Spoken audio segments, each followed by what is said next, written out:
I spent 38 years as a civil engineer. And the one thing that profession teaches you above everything else is this.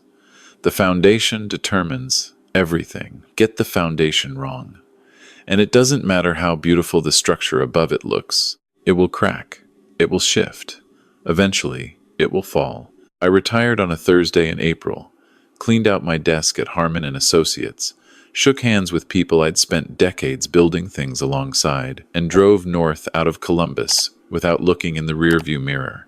Not out of bitterness, out of intention. I'd been planning this for 11 years, ever since I stood on the shore of Lake Erie near a small town called Marblehead, Ohio, and watched the water turn the color of hammered copper in the late afternoon light.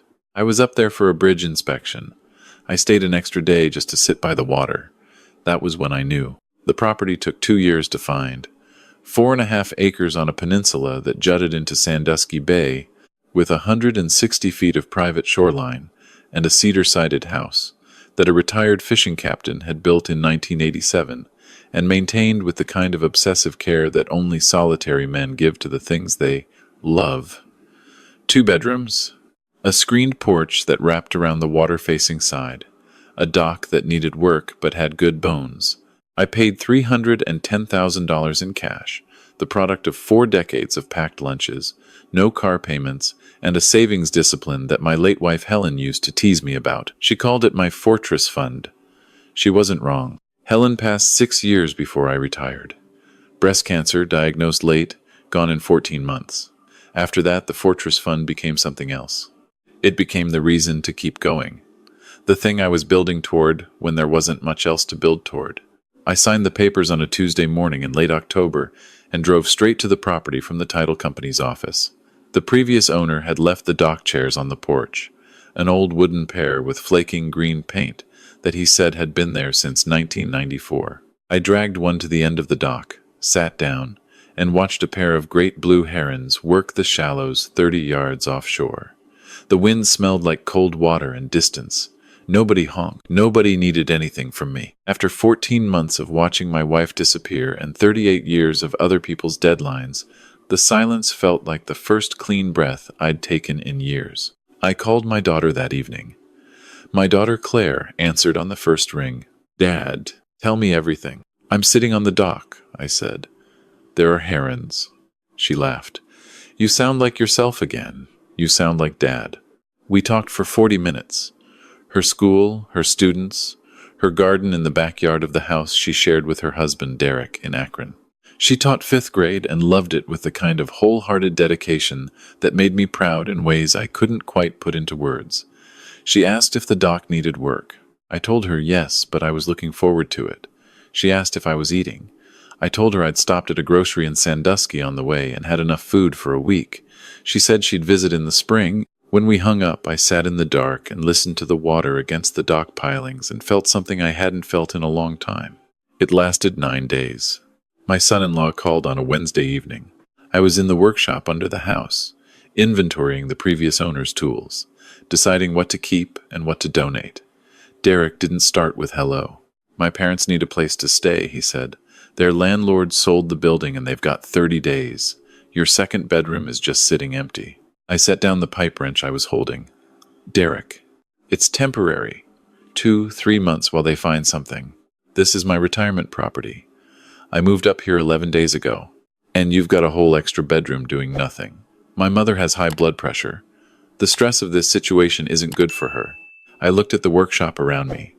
Helen's old toolbox, which I'd brought with me because I couldn't leave it behind. The plans I'd already started sketching for the dock repairs. I bought this place to live alone. That was the entire point. "The entire point," he repeated, with a kind of flatness that told me he'd rehearsed this conversation. "My parents are 68 years old with nowhere to go, and you're talking about points. Call me back when you've thought about it." He hung up. I stood in that workshop for a long time. Then I went upstairs, made coffee, sat at the kitchen table, and opened the legal pad I'd been using for dock calculations. I flipped to a clean page. I wrote the date at the top. Then I started writing questions. Not feelings. Questions. It was what the engineering brain did when the emotional brain wanted to panic. Define the problem, map the variables, assess the risks, I didn't sleep that night. By morning, the coffee cups had multiplied and the legal pad had 17 pages of notes. The next day, I drove into Sandusky and found the county assessor's office, the public library, with its free computer terminals, and a hardware store where I bought 2 more legal pads. Then I started educating myself. What I learned in the first week wasn't reassuring. In Ohio, if someone could establish residency at an address, even contested residency, the process of removing them could be complicated and slow. I was 63 years old. If Derek decided to pursue what I'd started reading about, a guardianship or conservatorship challenge based on alleged incompetence or isolation, the legal fees alone could drain resources I'd spent a lifetime building. The insight arrived around 2 in the morning on a Friday, while I was reading case summaries on the library's computer with a cup of coffee going cold beside me.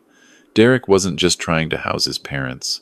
He was testing the boundary, seeing if I would fold the way I'd folded for years, the way every peacemaker in every family eventually folds, because the cost of holding the line seems higher than the cost of giving in. I'd been the reasonable one for 38 years, the one who absorbed, the one who adjusted, the one who told himself that keeping peace was the same thing as keeping family. It wasn't. I understood that now with the clarity that comes at 2 in the morning in a library that smells like old carpet and institutional coffee. I drove back to Marblehead. I went straight to the dock. The herons were working the shallows again. I watched them for 20 minutes. Then I went inside and started making calls. The first call was to my financial advisor in Columbus. I asked her to prepare a summary of every account I held, every asset, every dollar, organized, labeled, ready to hand to an attorney. She asked if everything was all right. I told her I was engaged in preventive planning. The second call was to a property rights attorney in Sandusky named Franklin Oakes, whose name appeared in 3 separate positive reviews on a local legal directory. I left a message explaining the situation. He called back within 2 hours. We met the following Monday. Franklin Oakes was 60-something himself, with a gray beard and the unhurried manner of a man who'd spent decades watching people underestimate him. His office overlooked the bay. I laid my documentation across his conference table in sequence. The property deed, the purchase records, a written timeline of events starting from Derek's call, with exact dates and direct quotes from memory. He read everything slowly. "You're more organized than most clients I see who've been dealing with this for months," he said. "I was an engineer," I said. "Documentation prevents disputes." He leaned back. "Here's what I want you to understand. What your son-in-law is doing or attempting to do follows a pattern I've seen more times than I'd like. The initial demand is a test. If you give in, the demands grow. If you refuse, they escalate to pressure campaigns. You've already refused. So the question is, how do they escalate? By making me look unstable, isolated, incompetent." He nodded slowly. "Your instinct is correct. The isolation narrative is usually next. You've moved to a remote property alone after your wife's death. You're refusing to help family in crisis. The story writes itself. We talked for 90 minutes. When I left, I had a plan that Franklin called a full perimeter defense, revocable living trust, to protect the property. Medical evaluation to document my competency. Security cameras on the property, legally installed and disclosed. Meticulous records of every communication. I drove back to Marblehead with the windows down despite the November cold. The bay glittered to my left most of the way home. 3 days after my meeting with Franklin, Derek called again. His tone had shifted. Softer, more reasonable. He explained that his parents, his mother Nadine and his father Roy, were good people in a difficult situation. That family helped family. That he and Claire had discussed it, and they both thought a temporary arrangement made sense. I noted carefully that he'd said Claire, and he had discussed it. "Derek," I said, "I offered this before, and I'll offer it again. I'm willing to meet with your parents, not at the property. In town, somewhere neutral. We can discuss what options might genuinely help them." A pause. "Options? Like what?" "I have some ideas. Let's meet." He agreed to Tuesday lunch at a restaurant called the Portside in Sandusky. I arrived 20 minutes early and chose a table near the window, back to the wall, within view of the entrance. I ordered coffee and waited. Roy and Nadine arrived alone, without Derek, which told me he'd coached them and then made himself scarce. Roy was a heavy-set man who'd spent his career in sales. Nadine was quiet in the way of someone who'd let her husband manage most situations for so long that she'd lost the habit of managing them herself. They sat down without ordering anything. "Gerald," Roy said, using my full name instead of the Jerry that everyone called me, a small dominance move that I recognized and filed away. "We appreciate you meeting us. This is a hard time." "I understand," I said. "Losing housing at your age, under time pressure, is genuinely stressful. I want to help you find a solution." "The solution is the room you've got sitting empty," Roy said, shifting quickly to what he'd come to say. 2 months, maybe 3. We won't be any trouble." I opened the folder I'd brought and slid a single sheet across the table. It was a printed list of 12 extended stay hotels and furnished apartment complexes within 30 miles of Sandusky, with current availability and approximate monthly rates I'd researched that morning. Beside each one, I'd noted which accepted senior discounts and which had accessibility features. Roy looked at the sheet like I'd handed him a summons. "You did homework on hotels?" "I did, because I want to help you find housing. What I can't do is make my retirement property into someone else's residence. I moved there 9 days before Derek's first call. It isn't a spare room, it's where I live," Nadine said quietly. "Helen would have wanted you to help family. It was expertly done. I felt the impact of it, the way it was meant to land." I took a breath. "Helen was my wife," I said, "and I know exactly what she would have wanted. She also taught me that real help solves the actual problem. I've given you a list that can solve the actual problem." I tapped the sheet once. "These are real options. I hope you'll use them." I stood, picked up my folder, and paid for my coffee at the counter on the way out. In the truck, I wrote detailed notes about every word of the conversation and the exact time it ended. Then I drove home. The campaign started that same evening. My phone rang 6 times between 7 and 10 p.m. My younger brother in Cincinnati, who I hadn't spoken to in 2 months, a former colleague from Harmon and Associates, a neighbor from my old street in Columbus. Derek had apparently spent the afternoon on the phone, and the story he was telling was consistent. Jerry had moved away alone after Helen's death and was showing signs of isolation and poor judgment. He was refusing to help family in crisis, which was out of character. People were worried about him. I listened to each call. I was pleasant and clear. I told each person I was fine, that I'd made a planned retirement move I'd been working toward for over a decade, and that I was involved in a property dispute with family that was the actual source of these calls. Most of them sounded uncertain by the end of the conversation. Claire called last, at 10:30. She was crying. "Dad, why are you doing this? They have nowhere to go." "Claire, honey," I gave them a list of 12 places in the area. I offered to help them research options. "What I won't do is..." "You won't help family. That's what you're saying. I won't let someone else move into the home I retired to without my consent. Those are different things. Derek says you've changed. That since Mom died, you're..." "I'm going to stop you there," I said. I kept my voice, even though something in my chest tightened painfully at hearing those words in my daughter's voice.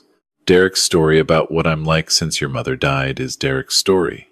It isn't true. I'm the same person I've always been, which is someone who doesn't fold when someone tries to take something from me by force." She was quiet for a moment. Then, "He said you've put cameras up at the property." "I have.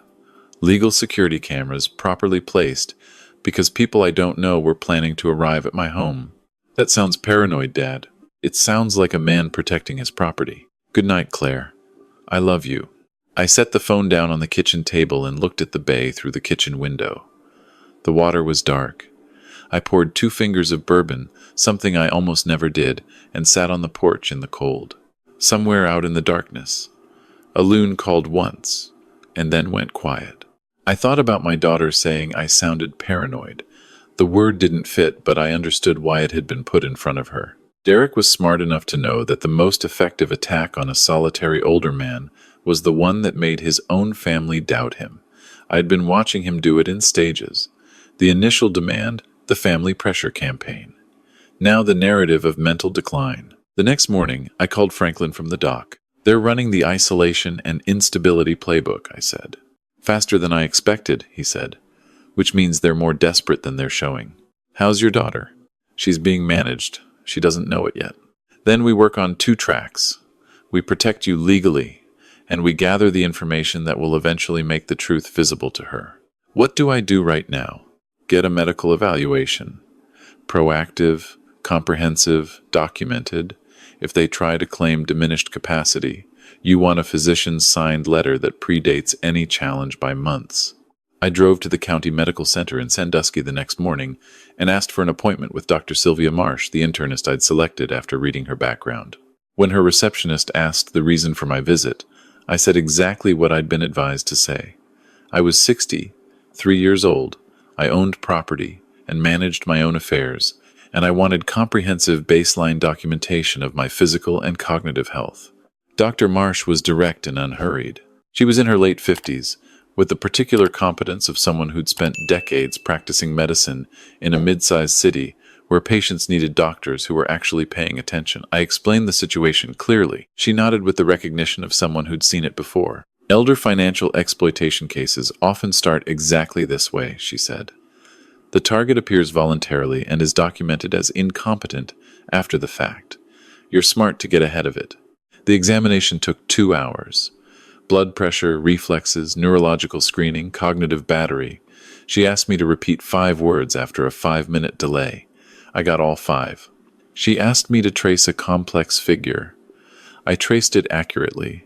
She asked me to count backward by 7s from 100. I did it without error, which she noted with something that looked like appreciation. The letter she signed 3 days later stated that Gerald Thomas Holt was in excellent physical health, cognitively intact, fully oriented, and showed no signs of diminished capacity or impaired judgment. She recommended I keep it somewhere accessible. I had Franklin's office file a certified copy. 11 days later, a county social worker named Patricia Sauer arrived at my property in an unmarked sedan. She said she was there for a wellness check following a complaint about my living situation. She showed me a case number but not the complainant's name. I invited her in immediately. I made coffee. I showed her the kitchen, organized and well-stocked. The living room, with my books arranged by subject and Helen's photograph on the bookshelf. The workshop, with my current dock repair project, laid out in stages on the workbench. I showed her my filing system, my paid utility bills, my organized financial records. Mr. Holt, she said after 40 minutes, I'll be honest with you. Your living situation is one of the most well-organized environments I've assessed in years. I was an engineer for 38 years, I said. I believe in structure. I handed her the folder with my medical evaluation. She read Franklin's cover letter and Dr. Marsh's assessment carefully. You anticipated this visit, she said. I anticipated a false complaint. I prepared accordingly. She wrote in her notes for several minutes. Before she left, she said the case would likely be closed without further action. She looked at me with the expression of someone who had seen this particular situation before and found it tiresome. 2 weeks later, Franklin called me on a Thursday morning while I was replacing planks on the dock. Case closed. APS found no evidence of any concern. Their report specifically notes the complaint appears connected to an active property dispute. I set down my hammer. Good, there's something else. I ran a routine check on your property address in the county records. Roy and Nadine Harrison have your Marblehead address listed as their residence with the Ohio Bureau of Motor Vehicles. Roy also appears to have updated his address with his bank. I straightened up and looked out at the bay. They were never here. The cameras will prove that. I want you to pull the footage archive from the past 6 weeks and document every day without their vehicles present. Then we contact the BMV and the relevant financial institution and file a formal report. I pulled the footage archive that afternoon. 43 days of recordings. Roy and Nadine's vehicle appeared once, on a Saturday in late November, when they had driven to the property, parked in the driveway, looked at the house from outside for approximately 8 minutes, and driven away without getting out of the car or knocking on the door. That was the entirety of their residency. I documented it with the precision I'd applied to 43 years of engineering reports. Timestamped screenshots. a written log with dates and times, a sworn statement that I had never given Roy or Nadine Harrison permission to use my address for any official purpose. Franklin filed the report with the BMV, the bank, and the Ohio Attorney General's Consumer Protection Division on a Friday afternoon. Roy called me the following Monday. He didn't say hello. You reported us. You used my address without my permission for official government and financial records, I said. That's a crime.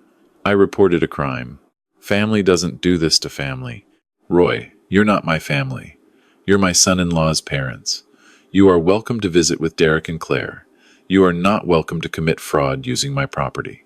He said several things after that which I won't repeat. I recorded the call. I sent the recording to Franklin with a note about the date and time. It was during this period that Claire called with something that changed the shape of everything. She hadn't called in 11 days.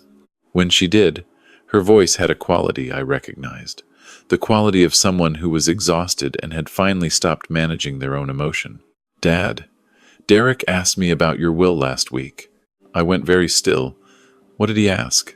He wanted to know if you'd updated it since Mom. He said he was just thinking about my future, about making sure I'd be taken care of. She paused. It felt wrong when he said it. I couldn't figure out why it felt wrong. It felt wrong because it was wrong. A long silence. He also asked if the lake house would go directly to me or through an estate process. He said something about avoiding probate. He said it was for tax reasons. Every piece of it locked into place with the particular clarity that arrives when a structure you've been building finally shows its full shape. Roy's gambling had not been mentioned yet. Derek's financial situation had not been examined yet, but the outline was becoming visible. Claire, I need to ask you something, and I need you to answer honestly. Are you two behind on anything? Any bills? Any accounts? A silence that lasted long enough to be an answer. We've had a hard few months. Derek's commission structure changed. Some accounts he had didn't renew. She stopped. How did you know? Because the timing of all of this makes sense, if the motivation is financial. It doesn't make sense any other way. Dad, I'm not accusing Derek of being a bad person.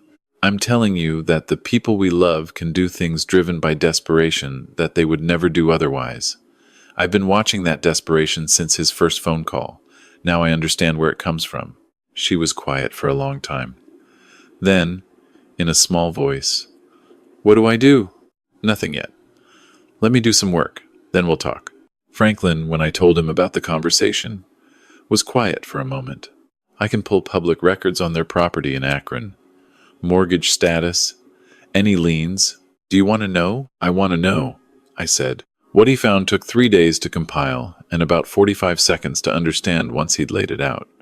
Derek and Claire's mortgage had missed 2 payments. A home equity line of credit for $28,000 had been opened in Derek's name alone 7 months ago, around the same time Roy and Nadine's landlord had announced the building sale. That $28,000 had not come close to solving the problem, because Roy's losses from online sports betting over the previous 10 months totaled somewhere north of $60,000. The house they'd rented had been mortgaged to cover part of it. When the building sold and the landlord ended the lease, there was nothing left to fall back on. Derek had gone looking for the next resource. He'd looked at his father-in-law's lake house, sitting largely empty, worth somewhere between $400,000 and $450,000.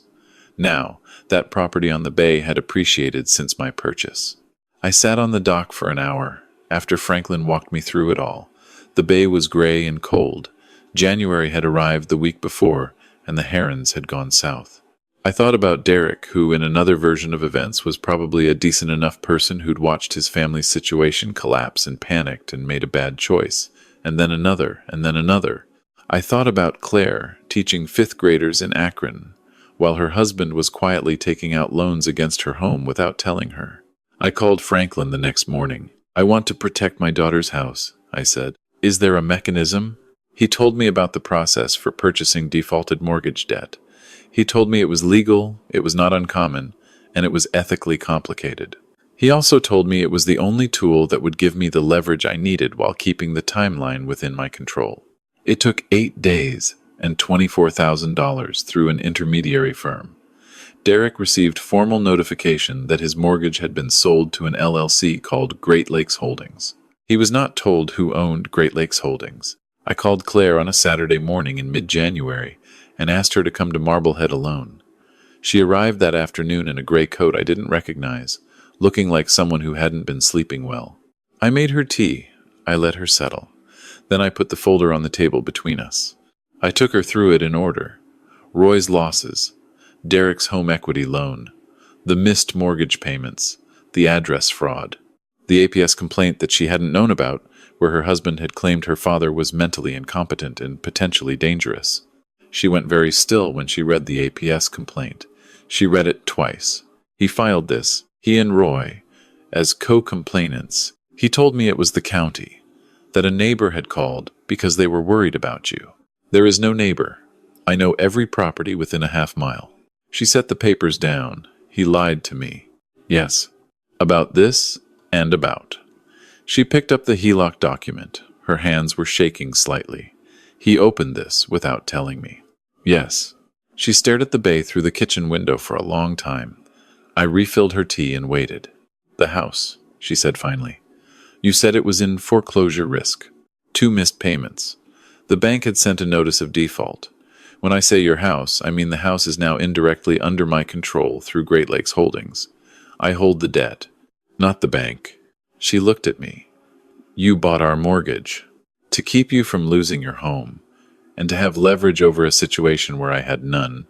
Dad, her voice broke on the word. Why didn't you tell me sooner? It was the question I'd been expecting. Because in October, when this started, you told me I sounded paranoid for installing security cameras.